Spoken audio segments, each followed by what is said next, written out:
Sponsored by AC Designs.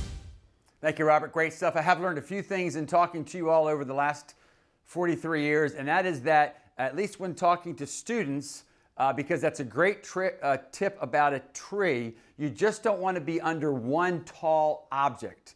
If your only choice, let's say you're in a field, and your only choice is, do I stay in the field or do I go to the forest? I go to the forest. A lot of the trees act as a canopy, so I want to be clear about that. Second, to let you know that technology does help. Did you know it was very low on that list now? Golf. And guess what used to be highest on the list?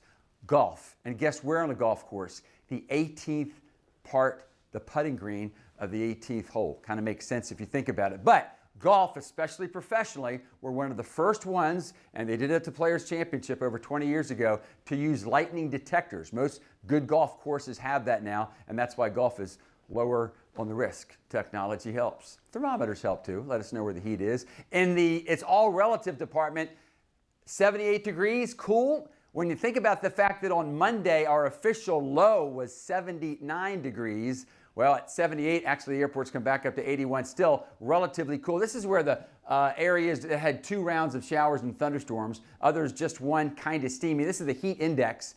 When I say kind of, it's steamy, but not as hot as we saw earlier in the week, although Palatka is still sitting at about 100 degrees. Okay, let's talk about the tropical systems where moisture is around them. One has already passed south of us. If it develops, it's going to be deep into Mexico. This is where folks in the Caribbean are watching. This is the system that we think at least will become a tropical storm, could become a hurricane. We're talking about Barbados and maybe the southern portions of the Lesser Antilles. That would be Sunday and Monday. Now, what's further of interest, farther out there though, could be another system developing through the 4th. Here's your 4th tip, folks. You won't have to worry about this on the 4th, because although this will come a little farther north than the last system, the main concern will be for areas like Jamaica and Cuba at its northernmost. The other system, too far out to really say for sure. Summer campers, I think if you get any lightning threat tomorrow, that won't be until later in the day. And here's how things look through July 4th. After a big decrease in thunderstorms on Sunday,